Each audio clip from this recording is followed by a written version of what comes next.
नंतर पुण्यश्लोक अहिल्यादेवी होळकर शेतकरी कर्जमाफी योजनेची 2026ची रक्कम शेतकऱ्यांना मिळणार आहे। शेतकऱ्यांच्या बँक खात्यामध्ये कर्जमाफीची रक्कम येणार असल्याची माहिती आहे। शेतकरी कर्जमाफी योजनेची प्रशासकीय तयारी अंतिम टप्प्यात आली आहे। आता या क्षणाची सर्वात मोठी ब्रेकिंग न्यूज। महाराष्ट्रातील लाखो शेतकऱ्यांसाठी राज्य सरकारकडून अत्यंत महत्त्वाचा आणि मोठा आर्थिक निर्णय जाहीर करण्यात आलेला आहे। शेतकरी मित्रांनो, या निर्णयामुळे पात्र शेतकऱ्यांच्या पीक कर्ज खात्यामध्ये थेट परिणाम होणार आहे। त्याचबरोबर कर्जमाफी, प्रोत्साहनपर लाभ आणि बँकिंग प्रक्रियेत सुद्धा मोठा बदल पाहायला मिळू शकतो मित्रांनो।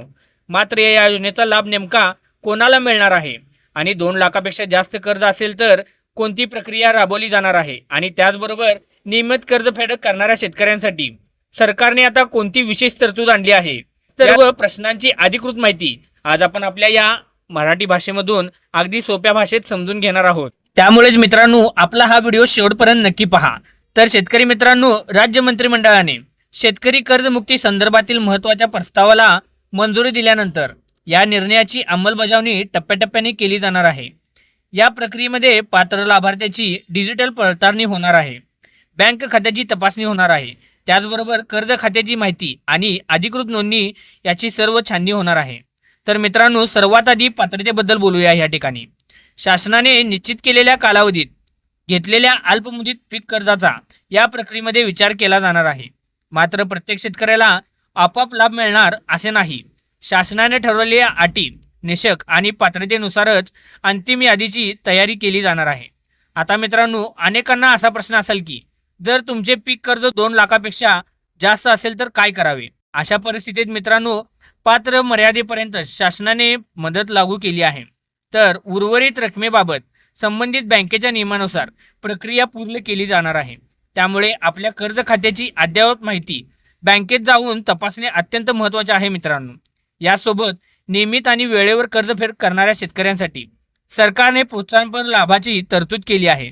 अशा शेतकऱ्यांच्या बँक खात्यामध्ये पात्रतेनुसार प्रोत्साहन अनुदान किंवा आर्थिक लाभ थेट डीबीटी प्रणालीद्वारे जमा केले जाऊ शकते। त्यामुळे भविष्यात नवीन पीक कर्ज मंजुरी, व्याज सवलत आणि बँकिंग क्रेडिट प्रोफाईलवरही सकारात्मक परिणाम होण्याची शक्यता आहे। तर आता या ठिकाणी शेतकरी मित्रांनो, सर्वात महत्त्वाची गोष्ट म्हणजे कोणत्याही अफवा किंवा सोशल मीडियावरील अपूर्ण माहितीवर विश्वास ठेवू नका।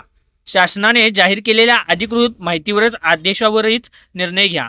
बँकेकडून मिळालेली माहिती आणि संबंधित सहकारी पोर्टलवरील अपडेट्स यांनाच मुख्य प्राधान्य द्या।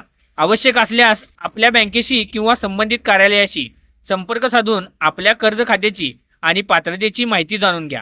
त्याचबरोबर शेतकरी मित्रांनो, आता या ठिकाणी या निर्णयाबद्दल तुमचे मत काय आहे आणि तुमच्या गावातील किती शेतकऱ्यांना या योजनेचा लाभ मिळू शकतो हे आता या ठिकाणी आम्हाला कमेंट करून नक्की कळवा।